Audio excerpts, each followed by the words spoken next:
dunia itu adalah penjara bagi orang mukmin dan adalah surga bagi orang-orang yang kafir. Lah kenapa? Dunia nggak berharga, Bapak Ibu sekalian. Dunia tuh nggak ada harganya. Suatu saat Abu Bakar As-Siddiq berkata, ya Allah, jadikanlah dunia di tangan kami, bukan di hati kami. Lah kenapa? Kalau dia sudah masuk hati, Bu, nggak mudah dikeluarkan. Ciri-cirinya apa?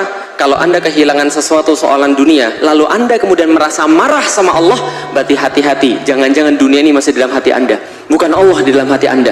Ada orang kehilangan anak, kemudian meronta-ronta, ya Allah, kenapa anak saya yang diambil, ya Allah, kenapa nggak anak orang lain saja? Saya sudah berusaha sholat, berusaha taat, berkerudung, berhijab, kenapa anak saya diambil oleh Allah? Sementara dia maksiat, dia itu kemudian orang yang jahat, kenapa anaknya sehat-sehat saja? Kalau dia masih merasa begitu, dunia sudah masuk dalam hatinya. Lah kenapa? Dunia sudah mempengaruhi dirinya, lebih dia sayang daripada Allah Subhanahu wa Ta'ala dan seluruh ketentuannya. Bisa difahami, Ibu sekalian? Abu Bakar, dunia, jangan jadikan dunia dalam hati kami, taruh saja dunia ini dalam tangan kami. Lah kenapa bisa begitu? Nggak ada harganya.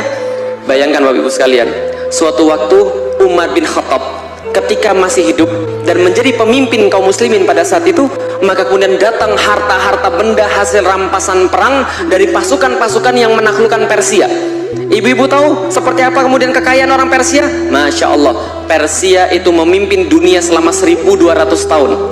Lalu kemudian mengumpulkan kekayaan-kekayaan dunia di situ, diambil oleh kaum muslimin, ditaruh di depan Umar.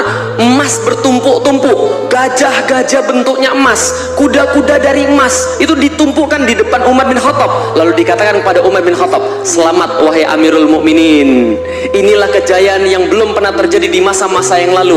Engkau dimuliakan oleh Allah Subhanahu wa Ta'ala dengan pencapaian-pencapaian ini. Umar langsung nangis. Orang yang tegas itu langsung nangis. Lalu kemudian berkata pada orang-orang yang berkata pada dia, kamu dusta, kamu bohong, kamu bilang ini semua harta dunia adalah sebuah kemuliaan, bohong kamu semua. Nah kenapa? Kalau ini adalah kemuliaan, kalau ini adalah kebaikan, pasti sudah datang kepada dua orang yang lebih mulia daripada saya, lebih baik daripada saya. Siapa? Abu Bakar dan Rasulullah sudah menikmati ini kalau ini baik. Umar berkata, enggak. Anda kira, Anda melihat orang kaya, Anda kemudian merasa mulia dengan situ? Anda melihat orang yang banyak duit, kemudian Allah memuliakan dia? Belum tentu.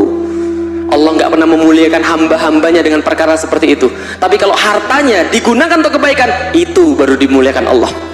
Kalau hartanya digunakan untuk membela agama Allah, itu baru mulia. Tapi kalau hartanya doang, belum tentu.